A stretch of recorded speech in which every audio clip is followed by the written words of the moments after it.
ಆಕಾಶವಾಣಿ ಧಾರವಾಡ.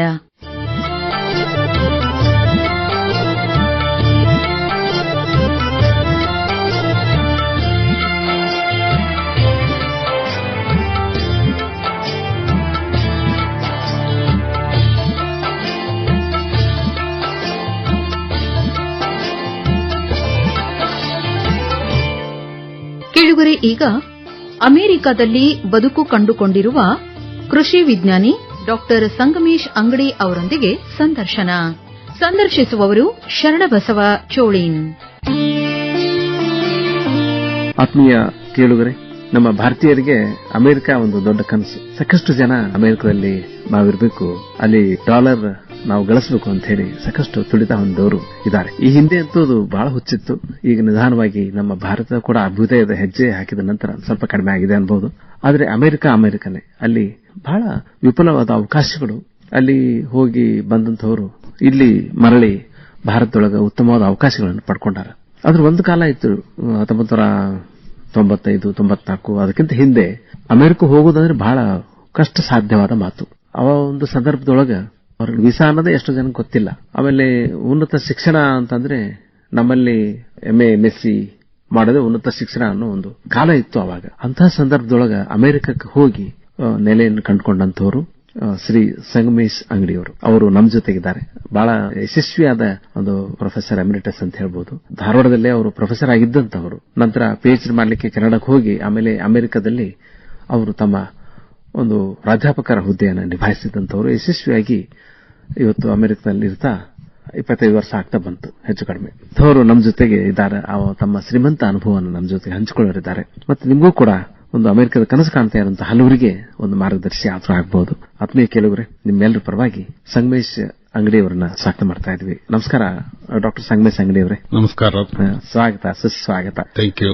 ಈಗ ಅಮೆರಿಕದೊಳಗ ನೀವು ಒಂದು ಪ್ರಾಧ್ಯಾಪಕರಾಗಿ ಒಂದು ಉನ್ನತ ಸ್ಥಾನದೊಳಗೆ ಇದ್ದೀರಿ. ಸಾಕಷ್ಟು ಜನರ ಪ್ರೀತಿ ವಿಶ್ವಾಸವನ್ನು ಗಳಿಸಿರಿ. ಅಮೆರಿಕ ಸಿಟಿಜನ್ ಆಗಿದ್ದೀರಿ. ಆ ಅಮೆರಿಕದಲ್ಲಿರುವಂತಹ ಸ್ಥಳೀಯರ ಜೊತೆಗೆ ಬಹಳ ಮಧುರವಾದ ಬಾಂಧವ್ಯವನ್ನು ಹೊಂದಿದ್ದೀರಿ. ಈಗ ನಿಮ್ಮ ಒಂದು ಬದುಕು ಅಮೆರಿಕದಲ್ಲಿ ಹೇಗಿದೆ, ಅದನ್ನು ನಮಗೆ ಕಟ್ಟಿಕೊಡಬಹುದಾ? ಶೋರ್.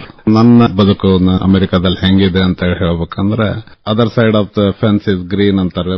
ಭಾರತದಲ್ಲಿ ಏನಿದೆ ಅದನ್ನು ಮಿಸ್ ಮಾಡ್ಕೋತೀವಿ. ಅದೇ ತರ ಅಲ್ಲಿಂದ ಏನಿದೆ ಅದನ್ನ ಕೆಲವೊಂದನ್ನ ಅಲ್ಲಿ ಕಲಿತು ಅದನ್ನ ಏನು ಇಲ್ಲಿ ಕಲಿಸಬಹುದು ಅನ್ನೋದನ್ನು ವಿಚಾರ ಮಾಡ್ತಾ ಇರ್ತೇವೆ. ಒಂಥರ ಫಸ್ಟ್ ಜನರೇಷನ್ ಇಮಿಗ್ರೆಂಟ್ಸ್ ಅಂತಾರೆ ಅವ್ರು. ಅಂದ್ರೆ ಆ ಕಡೆ ಇಲ್ಲ ಈ ಕಡೆ ಇಲ್ಲ ನಂಗೆ ಒಂದು ಸಿಚುವೇಶನ್ ಇರುತ್ತೆ, ಆ ಇದ್ರಲ್ಲಿ ಇರ್ತೀವಿ. ಬಟ್ ಒಂದಿದೊಂದು ನೀವು ಹೇಳಿದ್ರಿ, ಬಹಳ ಜನ ಅಲ್ಲಿ ಹೋಗಿ ಮರಳಿ ಬಂದು ಇಲ್ಲಿ ಸಕ್ಸಸ್ಫುಲ್ ಆಗಿದ್ದಾರೆ ಅಂತ ಹೇಳಿ. ಯಾಕಂದ್ರೆ ಬೈ ಹಾರ್ಟ್ ಅಮೆರಿಕದಲ್ಲಿ ಇದ್ರು ಭಾರತೀಯರಾಗಿ ಇರಕ್ಕೆ ಪ್ರಯತ್ನ ಪಡ್ತೀವಿ. ನಮ್ಮ ಹೆಂಡತಿ ಆಮೇಲೆ 2 ಮಕ್ಕಳಿದೆ. ನಮ್ಮ ಮನೇಲಂತೂ ಕನ್ನಡನೇ ಮಾತಾಡ್ತೀವಿ ಈಗ. ಬಟ್ ಹೊರಗಡೆ ಅಮೆರಿಕನ್ ಜೊತೆ ಹೇಗಿರ್ಬೇಕು ಹಾಗೆ ಜೊತೆ ಮಿಕ್ಸ್ ಆಗಿ ಅವ್ರ ಜೊತೆ ಇಂಗ್ಲಿಷ್ ನಲ್ಲೇ ಎಲ್ಲ ನಮ್ ಲೈಫ್ ಇದನ್ನ ಮಾಡ್ತೀವಿ. ಆಮೇಲೆ ಅಲ್ಲಿ ನಾನು ಪ್ರೊಫೆಸರ್ ಆಗಿದ್ದೀನಿ.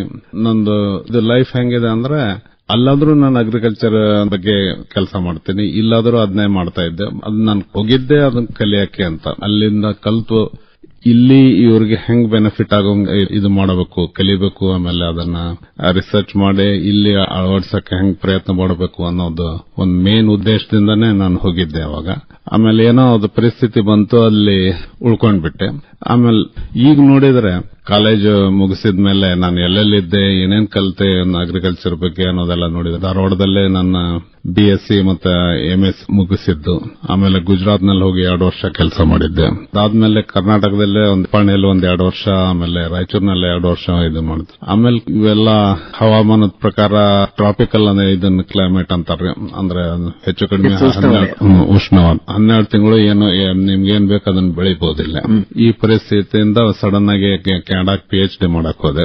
ಅಲ್ಲಿ 4 ತಿಂಗಳು ಏನಾದ್ರೂ ಬೆಳಿಬಹುದು, ಉಳಿದಿದ್ದ 8 ತಿಂಗಳು ಇರುತ್ತೆ, ಕಂಪ್ಲೀಟ್ ಕೋಲ್ಡ್ ಇರುತ್ತೆ. ಸೊ ಹಿಂಗಾಗಿ ಸಡನ್ ಆಗಿ ಅಲ್ಲಿ ಹೋಗಿ ಆ ಪರಿಸ್ಥಿತಿಗೆ ಅಡ್ಜಸ್ಟ್ ಮಾಡ್ತಾ ಯಾವ ತರ ರಿಸರ್ಚ್ ಮಾಡಬೇಕು, ಯಾವ ತರ ಅಲ್ಲಿ ಇವರು ಫಾರ್ಮರ್ಸ್ಗೆ ಹೆಲ್ಪ್ ಮಾಡಬೇಕು ಅಂತ ಒಂದು 12-13 ವರ್ಷ ಅಲ್ಲಿ ಕೆಲಸ ಮಾಡಿದೆ. PhD ಮಾಡಿದೆ, ಆಮೇಲೆ ವರ್ಕ್ ಕೆಲಸನೂ ಮಾಡಿದೆ ಅಲ್ಲಿ. ಆಮೇಲೆ ಮೊದಲಿನಿಂದ ನಾನು ಅಗ್ರಿಕಲ್ಚರ್ ಇದನ್ನ ಮಾಡಿದಕ್ಕೆ ನಮ್ಮ ತಂದೆ ಕಾರಣ. ಅವರು food security is most important in the world ಅಂತ ಹೇಳ್ತಾ ಬಂದ್ರು ನಮಗೆ. ಹಿಂಗಾಗಿ ಅದನ್ನೇ ಮನಸ್ಸಿನಲ್ಲಿ ಇಟ್ಕೊಂಡು.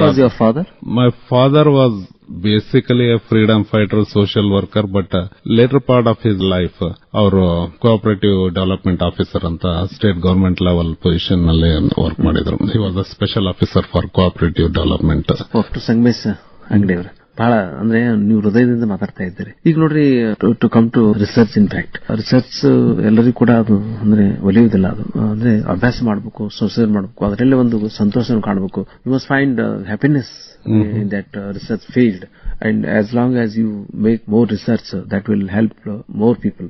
So ಆ ಒಂದು ಥೀಮ್ ಇಟ್ಕೊಂಡು ನೀವು ರಿಯಲಿ ಅಂದ್ರೆ ಇಲ್ಲಿದ್ದಾಗಲೂ ಕೂಡ ಒಂದು ಪ್ರಾಧ್ಯಾಪನೆಯೊಳಗ ಬಹಳ ಆಸಕ್ತಿಯನ್ನು ತಗೋತಾ ಇದ್ರಿ. What you mean by research? How it help you in your career? ನನ್ನ ಪ್ರಕಾರ ರಿಸರ್ಚ್ ಇಸ್ ಬೇಸಿಕಲಿ ನಮ್ ಸುತ್ತಲೂ ಏನಾಗುತ್ತೆ ಅದನ್ನ ಅಬ್ಸರ್ವ್ ಮಾಡೋದೇ ಒಂದು ಮೇನ್ ರಿಸರ್ಚ್.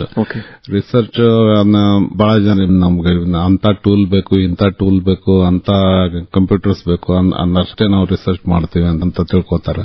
ಬಟ್ ನನ್ನ ಪ್ರಕಾರ ರಿಸರ್ಚ್ ಇಸ್ ಕೀಪಿಂಗ್ ಯುವರ್ ಪಂಚೇಂದ್ರಿಯ ಅಂತಾರಲ್ರಿ, ಅವನ್ನೆಲ್ಲ ಓಪನ್ ಮಾಡಿ look around, aware of and nature, what is around you, what it teaches, ಅದನ್ನ ಯೂಸ್ ಮಾಡಿ ನೀವು ಚಿಕಿತ್ಸಕ ಬುದ್ಧಿಯಿಂದ ನೋಡಬೇಕು. ಚಿಕಿತ್ಸಕ ಬುದ್ಧಿಯಿಂದ ನೋಡಿ ಅದಕ್ಕೆ ಸೊಲ್ಯೂಷನ್ ಏನಾದ್ರೂ ಒಂದು ಇದನ್ನ ಇದು ಮಾಡಬೇಕು. ನಾವ್ ಯಾವಾಗ್ಲೂ ಏನೇನೋ ಮಾಡಿರ್ತೀವಿ. ಅಗ್ರಿಕಲ್ಚರ್ ನಲ್ಲೂ ಬಹಳ ಜನ ರಿಸರ್ಚರ್ಸ್ ಇದ್ದಾರೆ, ಬಹಳ ಡೆವಲಪ್ಮೆಂಟ್ಸ್ ಆಗಿರುತ್ತೆ. ಆದ್ರೆ ಅಷ್ಟೆಲ್ಲ ಆದ್ರೂ each and every one can contribute. ಅಂದ್ರೆ ನಾವು ನಮ್ಮ ಬುದ್ಧಿಯಿಂದ ನಮ್ ಮೆದುಳು ಏನಿದಲ್ರಿ, brain, that is the strongest thing that we have. ಅದನ್ನ ಥಿಂಕ್ ಮಾಡಿ ಏನಾದ್ರೂ ಸೊಲ್ಯೂಷನ್ ಫೈಂಡ್ ಮಾಡಿದರೆ ಅದು ಕೃಷಿಕರಿಗೆ ಹೆಲ್ಪ್ ಆಗುತ್ತೆ. ಡಾಕ್ಟರ್ ಸಂಗಮೇಶ್ ಅಂಗಡಿ ಅವರೇ, ಈಗ ನೀವು ಸರಿಯಾದ ಸಬ್ಜೆಕ್ಟ್ ಅನ್ನು ತಗೊಂಡಿದ್ರಿ. ಯಾಕಂದ್ರೆ ನಮಗೆ ಇವತ್ತು ನೋಡ್ರಿ, food security has become a great problem in India. After green revolution ನಮಗೆ ಏನಾಯ್ತು, ಸಾಕಷ್ಟು ರಾಸಾಯನಿಕಗಳನ್ನು ಉಪಯೋಗ ಮಾಡಿ ಇವತ್ತು ಅಕ್ಕಿಯಲ್ಲಿ ಕೂಡ ನಮಗೆ ಅಕ್ಕಿ ಊಟ ಮಾಡಿದವರು ಕೂಡ ಕ್ಯಾನ್ಸರ್ ಆಗುವಂತ ಸಮಸ್ಯೆ ಬಂದದ. ಅಂದ್ರೆ ಸಾಕಷ್ಟು ಯೂರಿಯಾ ಆಯಿತು, ರಸಗೊಬ್ಬರಗಳನ್ನು ಹಾಕಿ ನಮ್ಮ ಒಂದು ಭೂಮಿಗೆ ವಿಷವನ್ನು ಉಣಿಸ್ಬಿಟ್ಟೇನು. ನಮ್ಮ ರೈತ ಬಾಂಧವರಿಗೆ ಒಂದು ವೈಜ್ಞಾನಿಕವಾಗಿ ಇದು ಮಾಡೋದು ಗೊತ್ತಿಲ್ಲ. ಹೀಗಾಗಿ ಎಷ್ಟೋ ವಿಜ್ಞಾನಿಗಳು ಹೇಳಿದ್ರು ಕೂಡ ಅಂದಾಜಲ್ಲೇ ಹಾಕಿ, ಹೀಗಾಗಿ ಇವತ್ತು ಅದನ್ನೇ ಅಂತ ಊರಲ್ಲಿ ಹೋದ್ರೆ ಅಲ್ಲಿ ಎಲ್ಲ ಸೌಳು ಜವಳ ಆಗ್ಬಿಟ್ಟು ಕಬ್ಬು ಸಹಿತ ಬೆಳೆಯ ಪರಿಸ್ಥಿತಿ ಇಲ್ಲ. ಕೆಲವೊಂದು ಅಂದ್ರೆ ಈ ಮಣ್ಣಿನ ಗುಣಮಟ್ಟ ಹಾಳಾಗಿದೆ. ಯಾಕಂದ್ರೆ ಅಲ್ಲಿ ರಾಸಾಯನಿಕ ಇದೆ, ಮಣ್ಣಿನಲ್ಲಿ ಜೀವ ಇಲ್ಲ, ಸೂಕ್ಷ್ಮ ಜೀವಿಗಳೆಲ್ಲ ಸಾಕಷ್ಟು ತೊಂದರೆಗಳನ್ನು ಅನುಭವಿಸ್ತಾ ಇದೆ. How do you compare this Indian life and American life with respect to this? Research ಅಂದ್ರೆ ಒಂದ್ ರೀತಿಯಿಂದ ಇಟ್ ಇಸ್ ರಿಸರ್ಚ್ ಮೀನ್ಸ್ ಅದು ಸೈಕ್ಲಿಕಲ್ ಥಿಂಗ್. ಅದು ಮತ್ತೆ ಮತ್ತೆ ಇದು ಮಾಡ್ತೀವಿ. ನೀವು ಹೇಳಿದ್ರಲ್ಲ, ಈಗ ಕಬ್ಬು ಬೆಳೆಯೋದು, ಮಣ್ಣು ಇದು ಆಗ್ತಾ ಇದೆ, ಆಮೇಲೆ ನೀರಿಂದ ಇದು ಕೊರತೆ ಆಗ್ತಾ ಇದೆ, ಅವೆಲ್ಲ ಮೊದಲು ಈಗ ಗ್ರೀನ್ ರೆವಲ್ಯೂಷನ್ ಆಯ್ತು, ಅವೆಲ್ಲ ಎಲ್ಲಾನು ಒಳ್ಳೆ ಕಾರಣ ಇಟ್ಕೊಂಡೇ ಮಾಡಿದ್ದೆ. ಆವಾಗಿನ ಟೈಮಿನ ರಿಸರ್ಚರ್ಸ್ ಇದನ್ನ ಮಾಡಿದ್ರೆ ಇದು ನಾವು ಉತ್ಪಾದನೆ ಜಾಸ್ತಿ ಮಾಡಬಹುದು, ನಮ್ಮ ನೀರಿನ ಉಪಯೋಗಿಸೋ ಎಫಿಷಿಯನ್ಸಿ ಜಾಸ್ತಿ ಮಾಡಬಹುದು, ಆ ತರನೇ ಇದನ್ನ ಮನಸ್ಸಿನಲ್ಲಿ ಇಟ್ಕೊಂಡು ಹೋಗಿದ್ದು. ಆದರೆ ಎಲ್ಲದಕ್ಕೂ ಒಂದು ಹೊಳ್ಳಿ ನೋಡಿ ರೀಅನಲೈಸ್ ಮಾಡೋದು ಬೇಕೇ ಆಗತ್ತೆ. ಹಂಗೆ ನೀವು ರಾಸಾಯನಿಕ ಗೊಬ್ಬರ ಅಂತ ಹೇಳಿದ್ರಲ್ಲ, ಅಮೆರಿಕ ಮತ್ತೆ ಯುರೋಪ್ದವರೇ ನಮಗೆ ರಾಸಾಯನಿಕ ಗೊಬ್ಬರ ಹೆಂಗೆ ಉಪಯೋಗಿಸಬೇಕು ಅನ್ನೋದನ್ನ ನಮಗೆ ಕಲಿಸ್ಕೊಟ್ಟಿದ್ದು. ಆಮೇಲೆ ನೀವು ಗ್ರೀನ್ ರೆವಲ್ಯೂಷನ್ ಅಂತ ಹೇಳಿದ್ರೆ ಅಮೆರಿಕ ಒಬ್ಬರು ರಿಸರ್ಚರ್, ಸೈಂಟಿಸ್ಟ್, ಅವರೇ ಅದರ ಮೂಲ ಕಾರಣಗಳು. ನಾರ್ಮನ್ ಬೋರ್ಲಾಗ್ ಅವರು ನೊಬೆಲ್ ಲಾರೆಟ್ ಅದರ ಅವರು ಗ್ರೀನ್ ರೆವಲ್ಯೂಷನ್ ಇದನ್ನ ಮಾಡಿದ್ದೆ. ಸೊ ಅವರ ಸಹಕಾರದಿಂದ ಸ್ವಾಮಿನಾಥನ್ ಅವರು ಭಾರತದೊಳಗೆ ತಗೊಂಡ್ಬಂದ್ರು. ಸೊ ಅವರು ಅವಾಗ ಮೆಕ್ಸಿಕೋದಲ್ಲೇ ರಿಸರ್ಚ್ ಮಾಡ್ತಾ ಇದ್ರು, ಸಿಮಿಟ್ ಅಂತ ಒಂದು ಆರ್ಗನೈಸೇಷನ್ ಅಲ್ಲಿ. ಅವರು ಸ್ವಾಮಿನಾಥನ್ ಅವರು ಅವ್ರ ಜೊತೆ ಕೂಡಿ ಉತ್ಪಾದನೆ ಜಾಸ್ತಿ ಆಗಬೇಕು, ಭಾರತದ ಜನಸಂಖ್ಯೆ ಜಾಸ್ತಿ ಇದೆ, ಇದು ಎಲ್ಲ ಶಾರ್ಟೇಜ್ ಆಫ್ ಫುಡ್ ಇದೆ, ಹೀಗಾಗಿ ನಾವು ಗ್ರೀನ್ ರೆವಲ್ಯೂಷನ್ ಮಾಡಿದ್ರೆ ಮಾತ್ರ ಉತ್ತಮ ಆಹಾರ ಅದು ಆ ಕಾಲಕ್ಕೆ ಯಶಸ್ವಿ ಆಯಿತು. ಅದೇ ಮುಂದುವರೆದು ಏನಾಗಿದೆ, ಇವತ್ತಿನ ಪಟ್ಟಿಗೆ ಎಲ್ಲ ಒಂದು ಕಮರ್ಷಿಯಲ್ ಆಗಿ ಗ್ಲೋಬಲೈಸೇಷನ್ ಆದ್ಮೇಲೆ, ವಾಣಿಜ್ಯೀಕರಣ ಆದ್ಮೇಲೆ ನಮ್ಮ ಭೂಮಿಯ ಮೇಲೆ ಸಾಕಷ್ಟು ದಬ್ಬಾಳಿಕೆ ಆಗ್ತಾ ಇದೆ. ಅದನ್ನ ನೀವು ಅಮೆರಿಕಾದಲ್ಲಿ ಹೆಂಗಿದೆ, ಇಲ್ಲಿ ಹೆಂಗಿದೆ ಅಂತ ಕೇಳಿದ್ರಲ್ಲ, ಅದನ್ನೇ ಆನ್ಸರ್ ಮಾಡ್ಬೇಕಂದ್ರೆ ನಾನಿರೋದು ಸದರ್ನ್ ಗ್ರೇಟ್ ಪ್ಲೇನ್ಸ್ ನಲ್ಲಿ. ಅದು highly productive irrigated area. But at the same time ಅದೆಲ್ಲ ಆಗೋದಕ್ಕಿಂತ ಮೊದಲು 1930ನೇ ಶತಮಾನದಲ್ಲಿ ಇದನ್ನ ನೋಡಿದ್ರೆ ಅದನ್ನ ಡಸ್ಟ್ ಬೌಲ್ ಆಫ್ ಅಮೆರಿಕ ಅಂತ ಕರೀತಿದ್ರು. ಡಸ್ಟ್ ಬೌಲ್ ಅಂದ್ರೆ ಏನು ಬೆಳೆಯಂಗಿಲ್ಲ ಅಲ್ಲಿ, ಏನು ಬೆಳೆಯೋದಿಲ್ಲ ಅನ್ನೋದಕ್ಕಿಂತ ಸಡನ್ ಆಗಿ ಒಂದು ಡ್ರೌಟ್ ಬಿತ್ತು ಅವಾಗ ಅರೌಂಡ್ ದಟ್ ಟೈಮ್ 1930ರಲ್ಲಿ. ಗಾಳಿ ಬಿರುಗಾಳಿ ಟೈಪ್ ಬೀಸಿದ್ರೆ ಅದು ಪೂರ್ಣ ಮರಳನ್ನೇ ಡಸ್ಟ್ ಹೊತ್ಕೊಂಡು ಎಷ್ಟು ಬರ್ತಿತ್ತು ಅಂದ್ರೆ ಕೆಲವೊಮ್ಮೆ ನಿಮಗೆ ಮುಂದೆ ನೀವು ಹೊರಗಡೆ ನಿಂತರೆ 10 ಫೀಟ್ ಮುಂದೆ ನಿಮ್ಗೆ ಏನು ಕಾಣಿಸ್ತಿರ್ಲಿಲ್ಲ, ಅಷ್ಟು ಮಣ್ಣು ಹೋಗ್ತಾ ಇತ್ತು. ಅದ ಡಸ್ಟ್ ಬೌಲ್ ಅಂತ ಹೇಳಿ ನೀವು ಇದನ್ನ ಮಾಡಿ ಡ್ರೈನ್ ಆಫ್ ಸಾಯಿಲ್, ಎಲ್ಲ ಸಾಯಿಲ್ ಸಿಕ್ಕಾಪಟ್ಟೆ ಕ್ವಿಂಟಲ್ ಸಾಯಿಲ್ ಅದಂತರ ಗುಡ್ಡ ತರ ಹೋಗಿ ಬಿದ್ಬಿಡು ಒಂದ್ ಕಡೆ ಬೀಳ್ತಾ ಇತ್ತು. ಜನ ಸತ್ರ ಅದರಿಂದ, ಬೆಳೆ ಹಾಳಾಗೋದಿರ್ಲಿ ಬಟ್ ಜನನು ಸತ್ರು. ಆಮೇಲೆ ಅದು ಸಣ್ಣ ಪ್ರಮಾಣದಲ್ಲಿ ಇರ್ಲಿಲ್ರಿ ಅದು. ಈಗ ನೀವು ಅಕಸ್ಮಾತ್ ಕರ್ನಾಟಕದ ಬಾರ್ಡರ್ನಿಂದ ಸ್ಟಾರ್ಟ್ ಆದ್ರೆ ಅದು ಆಂಧ್ರ ಪ್ರದೇಶ ಬಾರ್ಡರ್ ವರೆಗೂ ಹಂಗೆ ಬ್ಲೋ ಮಾಡ್ಕೋತ ಹೋಗ್ತಿತ್ತು, ಅಷ್ಟು ದೊಡ್ಡ ಏರಿಯಾದಲ್ಲಿ. ಆಮೇಲೆ ನೀವು ಈಗ ಹೊರಗಡೆ ಮನೆ ಮುಂದೆ ನೀವು ಮನೆ ಬಾಗ್ಲ ಹಾಕೊಂಡ್ ಕುಂತ್ರೆ ಡೋರೇ ಓಪನ್ ಮಾಡಕ್ ಬರ್ತಿರ್ಲಿಲ್ಲ, ಅಷ್ಟು ಡಸ್ಟ್ ಅಕ್ಯುಮುಲೇಟ್ ಆಗ್ಬಿಡ್ತಿತ್ತು ಮನೆ ಎದುರಿಗೆ. ಅವೆಲ್ಲ ಒಂಥರ ಫೋಟೋಸ್ ನೋಡಿದ್ರೆ ಕ್ಲೌಡ್ ಮೋಡ ನೋಡ್ತಿರಲ್ಲ ಹೊರಗಡೆ, ಆ ತರ ಮೋಡದ ಬದಲು ಡಸ್ಟ್ ಮೋಡನೇ ಕಾಣಿಸ್ತು. ಹೊರಗಡೆ ದೂರದಿಂದ ನಿಂತ್ಕೊಂಡು ಫೋಟೋ ಹೊಡೆದ್ರೆ ಅದೆಲ್ಲ ಪೂರ್ಣ ಮಣ್ಣೆ. ಹೀಗಾಗಿ ಅದು ಬಹಳ ಹಾಳಾಯ್ತು. ಅವಾಗ ಸಿಕ್ಕಾಪಟ್ಟೆ ಜನ ಸತ್ರು, ಸಿಕ್ಕಾಪಟ್ಟೆ ಅಗ್ರಿಕಲ್ಚರ್ ಲಾಸ್ ಆಯ್ತು. ಅದು ಎಲ್ಲದಕ್ಕೂ ಕಾರಣ ನಾವು ಮಣ್ಣನ್ನು ಹೆಂಗ್ ಉಪಯೋಗಿಸ್ಕೋತೀವಿ ಅನ್ನೋದು ಇದು. ಅಲ್ಲೂ ಅದರಿಂದ ನೀರಾವರಿ ಮತ್ತು ಮಣ್ಣು ಈಗ ನೋಟಿಲ್ ಅಂತಾರೆ, ಅಥವಾ ನೀವು ಗಿಡಗಳು ಬೀಜ ಅದೆಲ್ಲ ಹಾರ್ವೆಸ್ಟ್ ಮಾಡಿದ್ಮೇಲೆ ಏನ್ ಉಳಿಯುತ್ತಲ್ಲ ಅದನ್ನ ಮಣ್ಣಿನ ಮೇಲೆ ಬಿಟ್ರೆ ಅದು ಮಣ್ಣನ್ನು ಪ್ರೊಟೆಕ್ಟ್ ಮಾಡುತ್ತೆ ಅನ್ನೋದೊಂದು ಕಾನ್ಸೆಪ್ಟ್ ಅವಾಗ ಡೆವಲಪ್ ಮಾಡಕ್ ಶುರು ಮಾಡಿದ್ರು. ಅಂದ್ರೆ ರಿಸರ್ಚರ್ಸ್ ಅವಾಗ ಸ್ಟಾರ್ಟ್ ಮಾಡಿದ್ದು ನೋ ಟಿಲ್ಲು, ಆಮೇಲೆ ಜೀರೋ ಟಿಲ್ಲು, ಮಿನಿಮಮ್ ಟಿಲ್ಲು, ಅವೆಲ್ಲ ಕಾನ್ಸೆಪ್ಟ್ಸ್ ಅವಾಗ ಬಂದರು. ಅದನ್ನ ಈಗ ಬಹಳ ರಿಸರ್ಚ್ ಮಾಡಿದೀವಿ, ಅವೆಲ್ಲ ಮಾಡ್ತಾ ಇದೀವಿ. ಆದರೂ ಇನ್ನೂ ಕಲಿಯೋದಿದೆ, ಚಾಲೆಂಜಸ್ ಅಲ್ಲೂ ಬೇಕಾದಷ್ಟಿದ್ದಾರೆ. ಆಮೇಲೆ ಅವರು ನಮಗೆ ನೆಗೆಟಿವ್ ಇದರಿಂದ ಹೇಳ್ಬೇಕಂದ್ರೆ ಅವ್ರು ಹೆಂಗ್ ಇದನ್ನ ಅಗ್ರಿಕಲ್ಚರ್ ಮಾಡಬಾರದು ಅನ್ನೋಂಗೆ ಒಂದು ಕೆಲವೊಂದು ಅವ್ರು ಮೊದಲು ಸ್ಟಡಿ ಮಾಡಿ ಆಮೇಲೆ ನಮಗೆ ತಿಳಿಸ್ತಾ ಇದ್ದಾರೆ. ಹಿಂಗ್ ಮಾಡಿದ್ದಕ್ಕೆ ನಮಗೆ ಹಾರ್ಮ್ ಆಗ್ತು, ಅದನ್ನ ಮಾಡಬೇಡ್ರಿ ನೀವು. ಅದನ್ನು ಒನ್ ವೇ ಆಫ್ ಥಿಂಕಿಂಗ್. ದೊಡ್ಡ ದೇಶ, ನಮ್ಮಲ್ಲೇ ಒಬ್ಬ ಫಾರ್ಮರ್ ಹತ್ರ 5-10 ಎಕರೆ ಇದ್ರೆ ಬಹಳ ಆಯ್ತು. ಬಟ್ ಅಲ್ಲಿ ನಾ ಇರೋ ಏರಿಯಾದಲ್ಲಿ 5,000ದಿಂದ 10,000 ಎಕರೆ ಇರುತ್ತೆ ಫಾರ್ಮರ್ ಹತ್ರ. ಸೊ ದೊಡ್ಡ ಟ್ರ್ಯಾಕ್ಟರ್ ಯೂಸ್ ಮಾಡ್ತಾರೆ, ಆಮೇಲೆ ಬಹಳ ಅಡ್ವಾನ್ಸ್ಡ್ ಇರುತ್ತೆ. But at the same time principle ಅಂತಾರಲ್ಲ ಅಗ್ರಿಕಲ್ಚರ್ ಪ್ರಿನ್ಸಿಪಲ್, ಅವನ್ನ ಅವರು ಸ್ಟಡಿ ಮಾಡಿ ಅವನ್ನ ಅಳವಡಿಸಿಕೊಂಡು ಎಲ್ಲ ಇಂಪ್ರೂವ್ ಮಾಡಬೇಕು ಅಂತ ಪ್ರಯತ್ನಿಸ್ತಾ ಇದೀವಿ. ಅವರಿಗೆ ನಾವು ಸಪೋರ್ಟ್ ಮಾಡ್ತೀವಿ. ನೀವು ಆಗ್ಲೇ ಮಾತಾಡೋಕೆ ಹೇಳ್ತಾ ಇದ್ದೀರಿ ಡಾಕ್ಟರ್ ಸಂಗಮೇಶ್ ಅಂಗಡಿ ಅವರೇ, ಅಲ್ಲಿ under water current that was resource asset for America. ನಾವು ಅದಕ್ಕೆ ನಿಧಾನವಾಗಿ ಕರಗ್ತಾ ಇದೆ. ಅಂದ್ರೆ ವಾಟ್ ಇಸ್ ದ್ಯಾಟ್ ಅಂದ್ರೆ ಅಲ್ಲಿ ಅಂಡರ್ ವಾಟರ್ ಕರೆಂಟ್ ಇದ್ದಿರೋದಿಲ್ಲ, ಅದು ಈಗ ಎಷ್ಟು ಜನಕ್ಕೆ ಸಹಾಯ ಆಗಿದೆ, ಹೆಂಗ ಅದನ್ನ ಉಪಯೋಗ ಮಾಡ್ಕೊಂಡ್ರು ಜನ. ಓಗಲಾಲ್ ಅಕ್ವಿಫರ್ ಅಂದ್ರೆ ಒಂದು ಬೇಸಿಕಲಿ ನೀವು ಅಂಡರ್ ಗ್ರೌಂಡ್ ಲೇಕ್ ಅಂತ ಕರಿಬಹುದ್ರಿ ಅದನ್ನ. ಇಲ್ಲೂ ಇಂಡಿಯಾದಲ್ಲೂ ಅಕ್ವಿಫರ್ಸ್ ಕೆಲವೊಂದು ಇದಾವೆ, but Ogallala one of the largest in the world. ಅದು ಎಷ್ಟು ದೊಡ್ಡದ, 10-15 ಮಿಲಿಯನ್ ಏಕರ್ಸ್ ಅದು ಒಮ್ಮೆ ಇರಿಗೇಟ್ ಮಾಡುತ್ತೆ. ಅದು ಇರಿಗೇಟ್ ಮಾಡೋದಂದ್ರೆ 12 ತಿಂಗಳು ನಿಮಗೆ ನೀರು ಸಿಗುತ್ತೆ. ಆಮೇಲೆ ಥಂಡಿ ಇರಲಿಲ್ಲ ಅಂದ್ರೆ ನೀವು 12 ತಿಂಗಳು ಬೆಳೆ ಬೆಳಿಬಹುದು ಅಲ್ಲಿ. ಆ ತರ ಇದನ್ನ ಇದು ಮಾಡುತ್ತೆ. ಅದು ಅಂಡರ್ ಗ್ರೌಂಡ್ ಲೇಕ್ ಇದ್ದಿದ್ದಕ್ಕೆ ಮೀನ್ಸ್ ನೀವು ಯಾವಾಗ ಬೇಕಾದಾಗ ಎಷ್ಟು ಬೇಕಾದಷ್ಟು ಪಂಪ್ ಮಾಡಬಹುದು. ಅದನ್ನ ಡಸ್ಟ್ ಬೌಲ್ ಆದ ಕೂಡಲೇ ಅದನ್ನ ದೇ ಸ್ಟಾರ್ಟೆಡ್ ಲುಕಿಂಗ್, ಅಂದ್ರೆ ಅದನ್ನ ಏನಾದ್ರೂ ಸೊಲ್ಯೂಷನ್ ಬೇಕು, ಇಲ್ಲಾಂದ್ರೆ ಡಸ್ಟ್ ಬೌಲ್ ದಿಂದ ನಾವು ಸರ್ವೈವ್ ಆಗಲ್ಲ ಅಂತ ಹೇಳಿ ಅದ್ ನೋಡಾಕತ್ರು. ಅವಾಗ ಇಂಥದ್ದೊಂದು ಅಂಡರ್ ಗ್ರೌಂಡ್ ಲೇಕ್ ಇದೆ, ಅದನ್ನ ನಾವು ಉಪಯೋಗಿಸ್ಕೊಳ್ಳೋಣ. ಅದನ್ನ ಉಪಯೋಗಿಸ್ಕೊಂಡು ಅದು ನೀವು ಓವರ್ಲೇ ಅಂತಾರ, ಅಂದ್ರೆ ಸೈಜ್ ತುಕ್ಕೊಂಡು ನೀವು ಸ್ಪ್ರೆಡ್ ಮಾಡಿದ್ರೆ ಇಂಡಿಯಾದಲ್ಲಿ ಕನ್ಯಾಕುಮಾರಿಯಿಂದ ಮಧ್ಯಪ್ರದೇಶದವರೆಗೂ ಹೋಗುತ್ತೆ. ಅರ್ಧ ಭಾರತವನ್ನೇ ಕವರ್ ಮಾಡುತ್ತೆ. ಸೊ ಅದು ಅಷ್ಟು ಉದ್ದ ಇದ್ದಾರೆ. ಅದು 2,000-3,000 ಕಿಲೋಮೀಟರ್. ಅಲ್ಲೇ 8 ಸ್ಟೇಟ್ ಕವರ್ ಮಾಡುತ್ತೆ ಅಮೆರಿಕದಲ್ಲಿ. ಆಮೇಲೆ ಅದೇ ಹೇಳಿದ್ನಲ್ಲ 10,000ದಿಂದ 15,000 ಎಕರೆವರೆಗೂ ನೀರು ಅದ ಪ್ರೊವೈಡ್ ಮಾಡುತ್ತೆ. ಅದು ಅಷ್ಟು ದೊಡ್ಡದಿತ್ತು. ಮೊದಲು ಅದನ್ನ ನೆವರ್ ಎಂಡಿಂಗ್ ಅಂತ ಇದನ್ನ ಮಾಡಿದ್ರು, ಸಿಕ್ಕಾಪಟ್ಟೆ ಅದನ್ನ ಪಂಪ್ ಮಾಡಿದ್ರು. ಅದನ್ನ ಉಪಯೋಗಿಸಿದ್ದಕ್ಕೆ ಹೈಲಿ ಪ್ರೊಡಕ್ಟಿವ್ ಏರಿಯಾ, ಕೃಷಿ ಉತ್ಪಾದನೆಯಲ್ಲಿ ದೇಶದಲ್ಲೇ ಒಂದು ಪ್ರಮುಖ ಜಾಗ ಆಗ್ಬಿಡ್ತದೆ. At the same time agriculture ಜೊತೆನೆ ಪ್ರಾಣಿ ಉತ್ಪಾದನೆ ಅಂತ ಹೇಳ್ತೀವೋ, ಅಥವಾ ಈಗ ಜಾನುವಾರುಗಳನ್ನ ಜಾಸ್ತಿ ಉಪಯೋಗ ಮಾಡ್ತಾರೆ. ಹಾಗೇನೆ ಊಟಕ್ಕಾಗಿ ಕೂಡ ಜಾನುವಾರುಗಳನ್ನ ಬಳಸ್ತಾರೆ. ಹಿಂಗಾಗಿ ಬೋತ್ ಡೈರಿ ಅಂಡ್ ಬೀಫ್ ಅಂತಾರೆ, ಅವು ಎರಡು ಅಲ್ಲಿ ದೊಡ್ಡ ಇಂಡಸ್ಟ್ರೀಸ್. ಸೊ 60 ವರ್ಷದಲ್ಲಿ ಬಹಳ ಬೆಳೀತು ಅದು. ಡಾಕ್ಟರ್ ಸಂಗಮೇಶ್ ಅಂಗಡಿ ಅವರೇ, ಈಗ ನೋಡಿ ಅಮೆರಿಕದ ಬಗ್ಗೆ ನೀವು ಅಂದ್ರೆ ಕೆಲವೊಂದು ಬಹಳ ಆಸಕ್ತಿಕರ ಸಂಗತಿಗಳನ್ನ ಹೇಳ್ತಾ ಇದ್ದೀರಿ. ಈ ನಿಮ್ಮ ವೈಯಕ್ತಿಕ ಜೀವನ ಈಗ ಅಲ್ಲಿ ಹೆಂಗ್ ನಡೀತಾ ಇದೆ? ಮದುವೆ ಆಯ್ತು, ಮನೆಯನ್ನು ಕರ್ಕೊಂಡು ಹೋಗಿದ್ದೀರಿ, ಆ ಮಕ್ಕಳು ಅಲ್ಲೇ ಇದ್ದಾರೆ. ಈಗ ಅದು ಹೇಗೆ ನಿಮ್ಮ ಪರ್ಸನಲ್ ಲೈಫ್ ಹೆಂಗಿದೆ? ಅಲ್ಲಿ ಲೋಕಲೈಟ್ಸ್ ಜೊತೆಗೆ ನೀವು ಹೆಂಗೆ ಹೊಂದಿಕೊಂಡಿದ್ದೀರಿ? ಹೇಗೆ ಭಾರತೀಯರನ್ನು ಕಂಡ್ರೆ ಅಲ್ಲಿ ಯಾವ ರೀತಿ ಭಾವನೆಗಳು ಇದಾವು?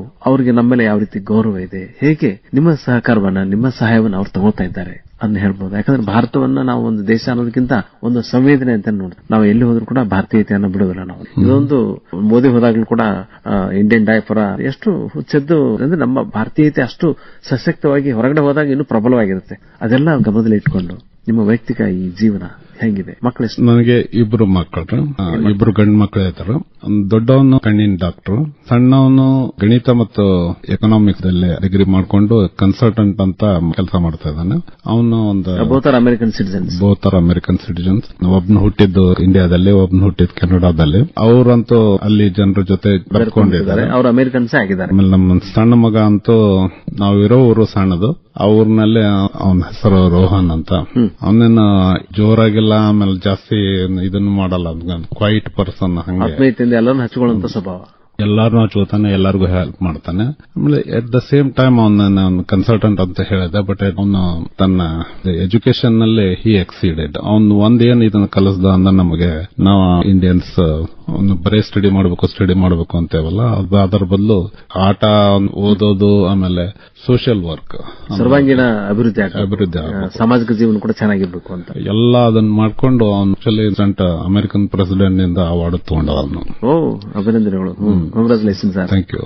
ಸೊ ಹಿಂಗಾಗಿ ಅವನ್ನ ವಿಚಾರ ಮಾಡೋದು ನಮಗಷ್ಟೇ ನೋಡಬಾರದು, ಉಳಿದವ್ರಿಗೆ ಹೆಲ್ಪ್ ಮಾಡೋ ಹಾಗೆ ಇರಬೇಕು ಅಂತ ಹೇಳೋ ಇದು. ಆಮೇಲೆ ಅಮೆರಿಕನ್ಸ್ ಹೆಂಗ್ ನಮ್ ನೋಡ್ತಾರೆ ಅಂದ್ರೆ, ನೀವು ಹೇಳ್ದಂಗೆ ನಾವು ಓದೋದ್ರಲ್ಲಿ ಮುಂದಿರ್ತೀವಿ, ಫ್ಯಾಮಿಲಿ ಇದ್ರಲ್ಲಿ ನಾವು ಚೆನ್ನಾಗಿರ್ತೀವಿ. ನಮ್ದು ಅರೇಂಜ್ ಮ್ಯಾರೇಜ್ ಇದ್ರು ನಾವು ಫ್ಯಾಮಿಲಿ ವೆಲ್ ನಿಟ್ ಫ್ಯಾಮಿಲಿ ಅಂತ. ಆಮೇಲೆ ಕಲ್ಚರಲಿ ನಾವು ಬಹಳ ಸ್ಟ್ರಾಂಗ್ ಆಗಿರ್ತೇವೆ. ಏನು ರಿಲಿಜಿಯಸ್ ಇವು ಎಲ್ಲ ನಾವು ಮೇಂಟೈನ್ ಮಾಡ್ಕೊಂಡು ಹೋಗ್ಬಿಡ್ತೀವಿ ಅಂತ. ಎಲ್ಲದಕ್ಕೂ ಅವ್ರು ರೆಸ್ಪೆಕ್ಟ್ ಕೊಡ್ತಾರೆ. ಬಹಳ ಇದಕ್ಕೆ ಅವ್ರು ನಮ್ ಹೈ ರಿಗಾರ್ಡ್ಸ್ ಆಮೇಲೆ ಇದು ಮಾಡ್ತಾರೆ, ನಮ್ಮಿಂದ ಕಲಿಯಕ್ಕೂ ಟ್ರೈ ಮಾಡ್ತಾರೆ. ಆಮೇಲೆ ಯೋಗ ನೋಡಿದರೆ ಒಂದ್ ಸ್ವಲ್ಪ ವರ್ಷದ ಹಿಂದೆ ಅದು ಇರ್ಲಿಲ್ಲ, ಅಂದ್ರೆ ಕಡಿಮೆ ಇತ್ತು ಅಂತ ಹೇಳ್ಬೋದು. ಬಟ್ ಈಗ ಎಲ್ಲರೂ ಥಿಂಕ್ ಮಾಡ್ತಾರೆ, ಯೋಗ ಅಂದ್ರೆ ನೀವು ಸಣ್ಣ ಸಣ್ಣ ಹಳ್ಳಿಯಲ್ಲೂ ನಿಮಗೆ ನಾವು ಆರೋಗ್ಯ ಚೆನ್ನಾಗಿ ಇಟ್ಕೊಳ್ಬೇಕು, ಯೋಗ ಮಾಡಬೇಕು. ಆಮೇಲೆ ಇನ್ನೊಂದು ಇದು ಅಂದ್ರೆ, ನಾನು ಬೀಫು ಆಮೇಲೆ ಇದನ್ನೇ ಡೈರಿ ಅದು ಹೇಳಿದೆ, ಸಣ್ಣ ಸಣ್ಣ ಊರಿನಲ್ಲೂ ವೆಜಿಟೇರಿಯನ್ ಫುಡ್ ಅಂದ್ರೆ ಇಂಪಾರ್ಟೆಂಟ್ ಅಂತ ಒಂದು ಬರ್ತಾ ಇದೆ.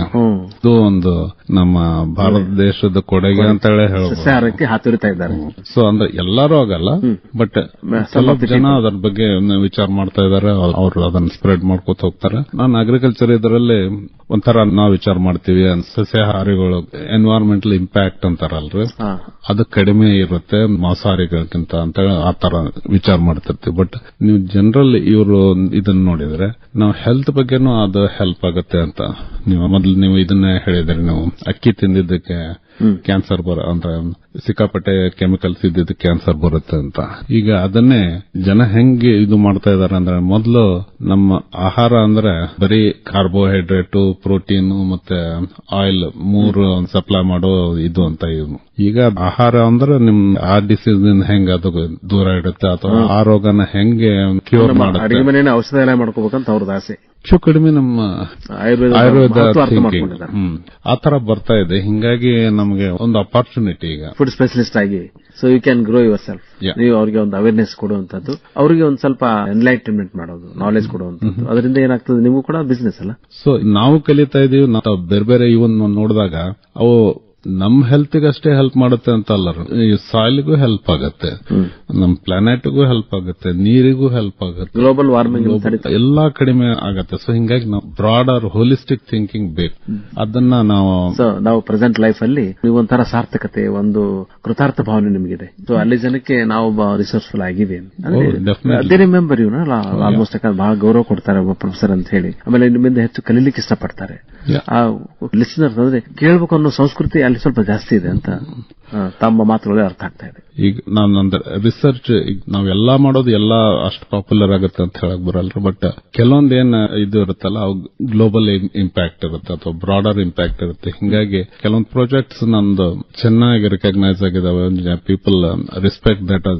ಒಂದು ಎಲ್ಲಾರು ಮಾಡೋದು ನಾನು ಮಾಡ್ತಾ ಇದ್ದೀನಿ ಅನ್ನೋದಕ್ಕಿಂತ thinking out of the box and contributing something for the everybody, ಆ ತರ ಕಾನ್ಸೆಪ್ಟ್ ಇದೆ ನನಗೆ. ಇವನ್ ನ್ಯಾಷನಲ್ ಲೆವೆಲ್ ಪ್ರೊಫೆಷನಲ್ ಸೊಸೈಟಿ ಅಂತಾರೆ, ಅಂದ್ರೆ ಅದೇನು ವೃತ್ತಿ ಇರುತ್ತೆ, ಅದರದೇ ಒಂದು ಸೊಸೈಟಿ ಮಾಡಿಕೊಂಡು ಅದನ್ನ ಅಡ್ವಾನ್ಸ್ ಮಾಡಕ್ಕೆ ಟ್ರೈ ಮಾಡ್ತಿರ್ತೀವಿ.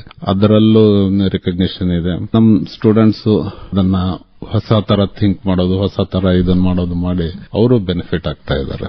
ಸೊ ಹಿಂಗಾಗಿ ಪ್ರೊಫೆಸರ್ ಅಂದ್ರೆ ನಾನು ಒಬ್ನೇ ಮಾಡಿದ್ದು ನಂದು ಅನ್ನೋದಕ್ಕಿಂತ ನಾವೊಂದು ಗ್ರೂಪ್ ಡೆವಲಪ್ ಮಾಡೋದು.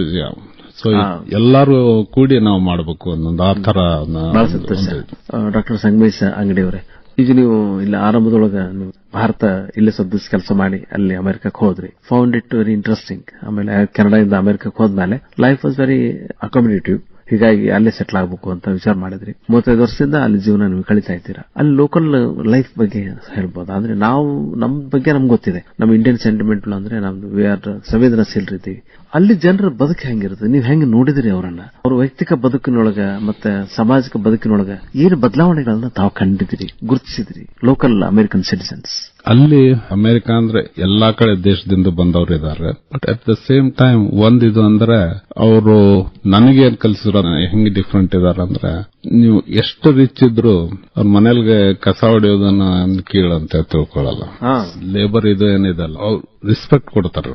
ಎಲ್ಲಾರ್ಗೂ ಅಷ್ಟೇ ರೆಸ್ಪೆಕ್ಟ್ ಇದೆ. ನೀವು ರಿಚ್ ಇರ್ಬೋದು, ಪೂರ್ ಇರ್ಬೋದು, ನೀವು ಎಲ್ಲಾರ್ಗೂ ಈಕ್ವಲ್ ಇದು ಇರುತ್ತೆ. ಆಮೇಲೆ ಒಂಥರ ನೀವು ಕೆಲವೊಂದು ಯೂತ್ರಲ್ಲಿ ಉಳಿದವ್ರಿಗೆ ಹೆಲ್ಪ್ ಮಾಡ್ಬೇಕನ್ನೋದು ಎಷ್ಟು ಇದು ಇರುತ್ತೆ ಅಂದ್ರೆ, ಇದನ್ನ ಕೋಡ್ ಇರುತ್ತೆ ಅಂತ ಹೇಳಿದೆ, ಸ್ನೋ ಬೀಳುತ್ತೆ, ಕೆಲವೊಮ್ಮೆ ನಾವು ರೋಡ್ ನಲ್ಲಿ ಸ್ಟಕ್ ಆಗ್ತಿರ್ತೀವಿ. ನೀವು ಸ್ನೋ ಬಿದ್ದು ಸ್ಟಕ್ ಆಗಿ ನಿಂತ್ಕೊಂಡು ಕೆಳಗಡೆ ಇಳೋದಕ್ಕಿಂತ ಮೊದಲು ನಿಮ್ ಹಿಂದ್ಗಡೆ ಬರ್ತಾ ಇದ್ದವನು ಇಳಿದು ಪುಷ್ ಮಾಡಿ ಸ್ಟಾರ್ಟ್ ಮಾಡಕ್ ರೆಡಿ ಆಗಿರ್ತಾನೆ.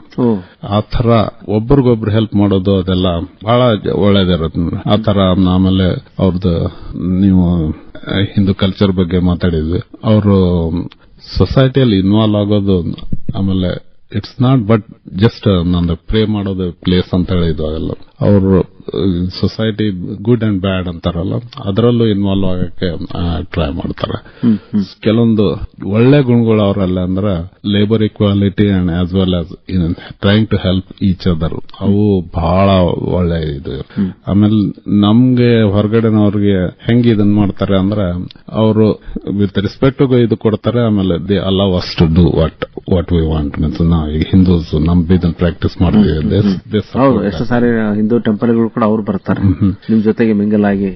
ಇದು ಒಂದು ಸಂಸ್ಕಾರ ಇದೆ, ಏನೋ ಸಮಥಿಂಗ್ ಅಟ್ರಾಕ್ಟಿವ್ ಇದೆ, ಒಂದು ಆಕರ್ಷಣೆ ಇದೆ ಅಂತ ಹೇಳಿ ನಿಮ್ಮ ಜೊತೆಗೆ ಬಂದು ಸ್ನೇಹ ಮಾಡ್ತಾರೆ. ಆ ತರ ಬಹಳ ಹೆಲ್ಪ್ಫುಲ್. ಆಮೇಲೆ ನಾವು ಈಗ ನಮ್ಮನೆಗೆ ಏನಾದ್ರು ಇದು ಮಾಡಬೇಕು, ನಮ್ಮ ಮಗಂದ ಗ್ರಾಜುಯೇಷನ್ ಆಯ್ತು, ಅವ್ರು ಕರೆದ್ರೆ ದೇ ಮೈಂಡ್ ಎಂಜಾಯ್. ನಮ್ಮ ಫುಡ್ ಸ್ಪೈಸಿ ಫುಡ್ ಇರುತ್ತೆ, ಅದೆಲ್ಲ ಇದು ಒಂಥರ ಅಡ್ಜಸ್ಟ್ಮೆಂಟ್ ಅವರಿಗೆ, ಎಂಜಾಯ್ ಮಾಡ್ತಾರೆ ಅವ್ರು. ಎಂಜಾಯ್ ಮಾಡಿದ್ರೆ ಸೊ ಇಂದು ಇದನ್ನ ಎಲ್ಲರೂ ಲೈಕ್ ಮಾಡ್ತಾರೆ. ಬಹಳ ಸಂತೋಷ ಡಾಕ್ಟರ್ ಸಂಗಮೇಶ್ ಅಂಗಡಿ ಅವರೇ.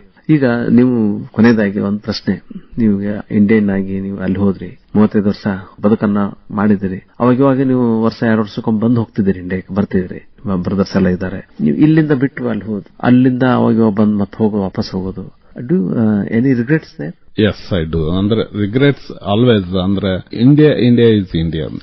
ಎಷ್ಟು ನೀವು ಪ್ರಾಬ್ಲಮ್ಸ್ ಇದಾವಂದ್ರೂ ಇಲ್ಲೂ ಬೇಕಾದಷ್ಟು ನಾವು ಮಿಸ್ ಮಾಡೋಂತ ಇವು ಇದಾವೆ. ಇಲ್ಲಿ ಬಾಂಧವ್ಯ ಮೀನ್ಸ್ ಇಲ್ಲಿ ಬ್ರದರ್ ಇಸ್ ಒನ್, ಫ್ರೆಂಡ್ಸ್, ಆಮೇಲೆ ಇವನ್ ನೇಬರ್ಸ್ ಎಲ್ಲರೂ ಒಂಥರ ಕ್ಲಾಸ್ಮೇಟ್ಸ್ ಬಳಗ. ಆಮೇಲೆ ಫ್ರೆಂಡ್ಶಿಪ್ ಸರ್ಕಲ್ ಅದೊಂದು ಒಂಥರ. ಫುಡ್ ಇನ್ನೊಂಥರ. ನಾವು ಅಲ್ಲೇ ಎಷ್ಟು ಕುಕ್ ಮಾಡ್ಕೋತೀವಂದ್ರೂ ಇಲ್ಲಿ ನೀವು ರೆಸ್ಟೋರೆಂಟ್ಸ್ ಅವೆಲ್ಲ ಮಿಸ್ ಮಾಡ್ಕೋತೀವಿ. ಮೂರನೇದು ನಮ್ಮ ಕಲ್ಚರಲ್ ಇವು ಹಬ್ಬ ಹುಣ್ಣಿಮೆಗಳು ನಾವೇನಿಲ್ಲ ಇದು ಮಾಡ್ತೀವಿ. ಅದು ಒಂಥರ ನೀವು ಎಷ್ಟು ದುಡ್ಡಿದ್ರು ಅದು ಆಲ್ಮೋಸ್ಟ್ 40 ವರ್ಷದ ನಂತರ ನಾನು ಸಂಕ್ರಮಣಕ್ಕಿಲ್ಲಿದ್ದೆ.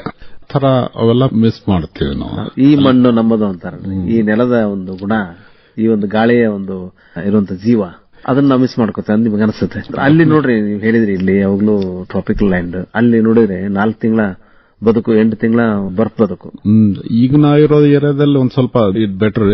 8 ತಿಂಗಳು 4 ತಿಂಗಳು ಬರ್ಫ್ ಇರುತ್ತೆ. ಬಟ್ ಅಷ್ಟೆಲ್ಲ ಇದ್ರು ಅದು ಪೂರ್ಣ ಬೇರೆ ತರ ಯಾಂತ್ರಿಕ ಜೀವನ ಅನ್ಸುತ್ತೆ. ನಾವು ಎಲ್ಲ enjoy just I am like amazing ಅಂತ ನಿಮ್ಗೆ ಅನ್ಸುತ್ತೆ. ಎಷ್ಟು ಸಾರಿ ಹೊರಗಡೆ ಹೋದ್ರೆ ನಮ್ಮ ಭಾರತೀಯತೆಯನ್ನ ಬಿಟ್ಕೊಡಕ್ ನಮ್ಗೆ ಒಂದು ಮನಸ್ಸು ಬರಲ್ಲ. ಮತ್ತೆ ಆಮೇಲೆ ನಮ್ಮ ಭೂಮಿ, ನಾನು ನೋಡ್ರಿ ನನ್ನ ಗಜೇಂದ್ರಗಡ ನಮ್ಮೂರು, ಅಲ್ಲಿಂದ ಇಲ್ಲಿಗೆ ಬಂದ್ರು ಕೂಡ ನಮ್ಮೂರ್ಗೆ ಹೋದ್ರೆ ಅದೊಂದು ಭಾವನೆನೇ ಬೇರೆ. ಆ ನೇಟಿವ್ನೆಸ್ ಏನಿದೆಯಲ್ಲ ಅದು ಖಂಡಿತವಾಗಿ ನಿಮ್ಮನ್ನು ಕಾಡ್ತದೆ. Really made that point. Cell phone ನಲ್ಲಿ ನೀವು ವಿಡಿಯೋ ಕಾಲ್ ಮಾಡಬಹುದು, ಅಲ್ಲಿ ಏನ್ ಮಾಡ್ತಾ ಇದೆ ಎಲ್ಲ ನೋಡಬಹುದು. ಬಟ್ ಇದು ಇಷ್ಟೆಲ್ಲ ಇದ್ರು I am missing that environment ಅಂತ ಅನ್ಸುತ್ತೆ. ಅನ್ಸುತ್ತೆ, ಡೆಫಿನೆಟ್ಲಿ ಅನ್ಸುತ್ತೆ. ಆಮೇಲೆ ಈಗಂತೂ ವಿಡಿಯೋ ಕಾಲ್ ಇದ್ದಿದ್ದಕ್ಕೆ ನಮ್ಮ ಫ್ರೆಂಡ್ಸ್ ಏನ್ ಮಾಡ್ತಾ ಇದಾರೆ ಅನ್ನೋದು ಫೋಟೋಸ್ ಬರುತ್ತೆ, every day photos, WhatsApp video call ಇದ್ದಿದ್ದಕ್ಕೆ. ಹಿಂಗಾಗಿ ಒಂಥರ ಆಕ್ಚುಲಿ ನಾನೊಬ್ನೇ ಅಲ್ಲ, ನಮ್ 75ನೇ ವರ್ಷದ ಅಮೃತ ಮಹೋತ್ಸವ ನಮ್ ಕಾಲೇಜ್ ಅದಕ್ಕೆ ಬಂದಿದ್ದೆ.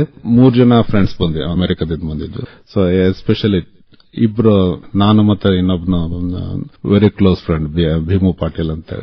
ನಾವು 3-4 ದಿನ ಚೆನ್ನಾಗಿ ಎಂಜಾಯ್ ಮಾಡಿದ್ವಿ ಎಲ್ಲ. ಯಾಕಂದ್ರೆ ಮಿಸ್ ಮಾಡಿದ್ದನ್ನು ಯಾವಾಗ ಸಿಕ್ಕಿತ್ತು ಸಿಗ್ಲಿಕ್ಕಿಲ್ಲ ಅಂತ ಅಂತಾರಲ್ಲ, ನಮ್ಮ ಹಿರಿಯರೇ ಹೇಳ್ತಾರೆ. ಅಷ್ಟು ಏನೋ ಒಂಥರ ಕಳೆದುಕೊಂಡದನ್ನು ಪಡ್ಕೊಂಡಿದ್ದೀನಿ ಅನ್ನೋ ತರ. ಬಹಳ ಸಂತೋಷ ಡಾಕ್ಟರ್ ಸಂಗಮೇಶ್ ಅಂಗಡಿ ಅವರೇ.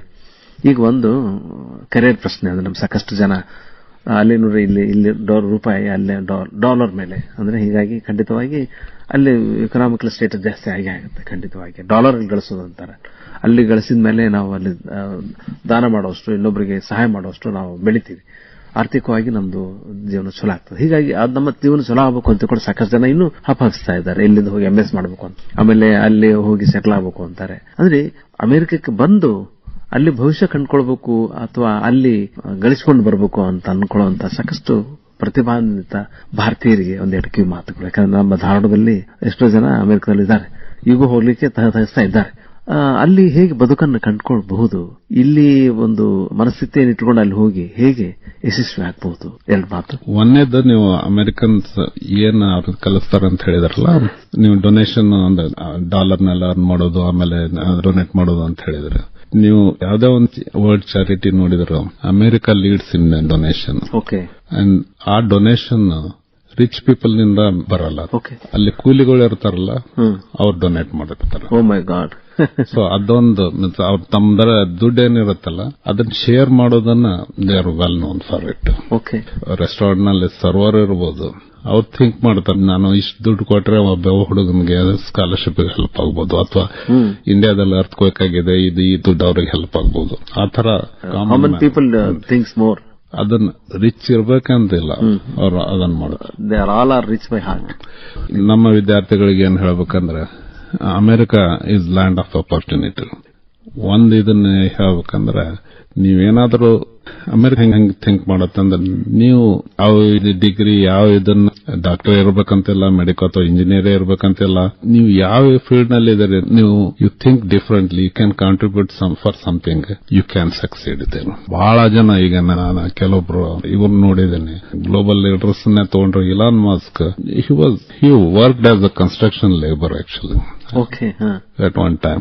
So ಅಂತವರು they can succeed. I won't say he was poor by birth, but ಅವರು ಕೆನಡಾಕ್ ಬಂದು ಹೈಯರ್ ಸ್ಟಡೀಸ್ ಬಂದಾಗ he didn't have anybody, so he worked as ನಾವು ಒಂದು ಸಣ್ಣ ಊರಲ್ಲಿದ್ದು, ನಾವು ಹೋಗೋದಕ್ಕಿಂತ ಮೊದಲು many years before us, he worked there as a construction worker, construction labor actually. So ಆ ತರ opportunities are there. Just think differently how you can contribute for betterment of any organization, any business.